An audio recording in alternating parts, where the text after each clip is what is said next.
నువ్వు తప్ప ఎవరు తెలంగాణ తేలేరు. ఎంతో మందిని చూశాను నేను. 69 ఉద్యమం నుంచి, అంతకుముందు ఉద్యమం నుంచి అన్ని రకాలుగా అన్ని ఉద్యమాలు చూసిన వ్యక్తిని నేను.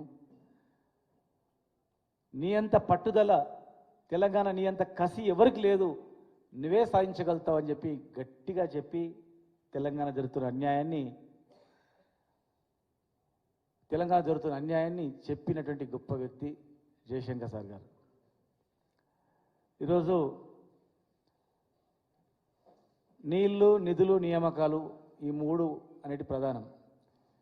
ఈ మూడిటిపైన, నీళ్లకు జరుగుతున్న అన్యాయం పైన, నిధుల జరుగుతున్న అన్యాయం పైన, నియామకాల పైన, ఈ మూడిటిపైన తెలంగాణకి ఇక్కడ ఏం జరుగుతుంది పూర్తి అవగాహన ఉన్న వ్యక్తి. ఎందుకంటే ఇప్పుడే కుడి కాలువకు కరెంటు బిల్లులు, ఆంధ్రకు పోయే కాలువలకేమో కరెంటు బిల్లులు కట్టేది లేదు, తెలంగాణకు వచ్చే కాలువలకు కరెంటు బిల్లు కడుతున్నారంటే ఎవరైనా గ్రహించిండ్రా?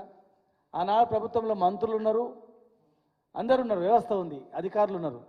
ఒక్కడైనా ఇన్ని సంవత్సరాలకు, ఎన్నో సంవత్సరాలైనా కూడా తెలంగాణ, ఆంధ్రప్రదేశ్ ఏర్పడి నాగార్జున సాగర్ కట్టి అన్ని సంవత్సరాలైనా కూడా ఒక్కరు కూడా గుర్తించలేదు, సోయి కూడా లేదు, అవగాహన కూడా లేదు.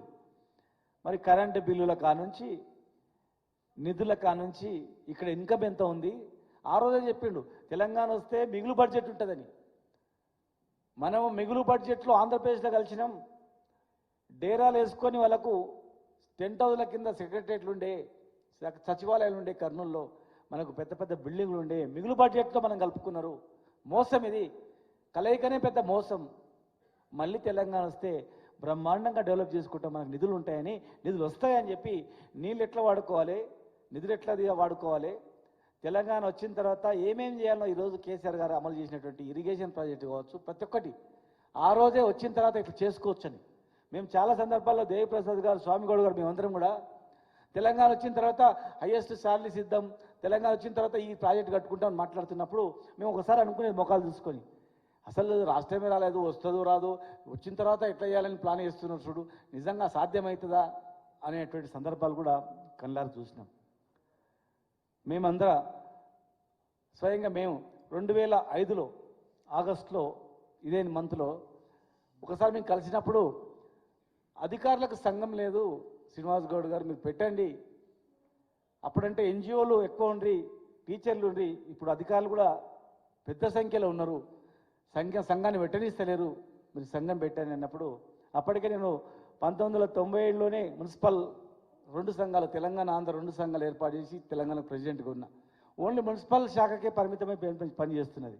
కానీ సార్ వచ్చిన తర్వాత 16 GOP నాకు కొట్లాడుతూ జయశంకర్ గారి స్ఫూర్తితోనే తెలంగాణ గజిటెడ్ అధికారుల సంఘాన్ని స్థాపించి, మరి ఆ రోజు కూడా వారు చెప్పేది తెలంగాణ ముసుగేసుకొని వస్తారు, తెలంగాణ ముసుగులో ఆంధ్రాని తెలంగాణను దోపిడీ చేస్తారు, మీరు జాగ్రత్తగా ఉండండి, అప్రమత్తంగా ఉండండి. నేను 1972లోనే చనిపోయేవాడిని. ఒక బస్సు భువనగిరిలో బస్సు లేట్ అయినందుకు 52లో చనిపోయేవాడిని. భువనగిరిలో బస్సు ఎక్కేటప్పుడు కొద్దిగా లేట్ అయినందుకు బతికిపోయినా. ఎందుకంటే ఆ రోజు ముందు వరుసలో ఉండేది నేనే, ముందు నడిచేది నేనే. కాల్పు జరిగినప్పుడు 6-7 మంది చనిపోతే అందులో నేను ఒకనై ఉంటుంటే బతికినా. మరి ఇవన్నీ కేసీఆర్ గారు చెప్పేది ఉందేమో కనుక బతికినా అని చెప్పినటువంటి వ్యక్తి.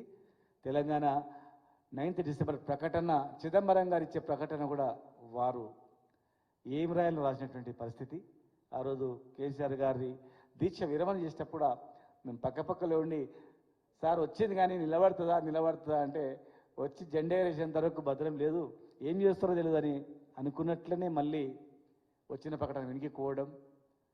మరి వారు శ్వాస ఉన్నంత వరకు నిస్వార్థంగా కుటుంబమే తెలంగాణగా, భార్య పిల్లలు ఏం లేకుండా టోటల్గా ఆయన జీవితాన్ని తెలంగాణకు అంకితం చేసి మరి తెలంగాణ రావడంలో, కేసీఆర్ గారి ముందు నడవడంలో ప్రధాన పాత్ర పోషించినటువంటి వ్యక్తి.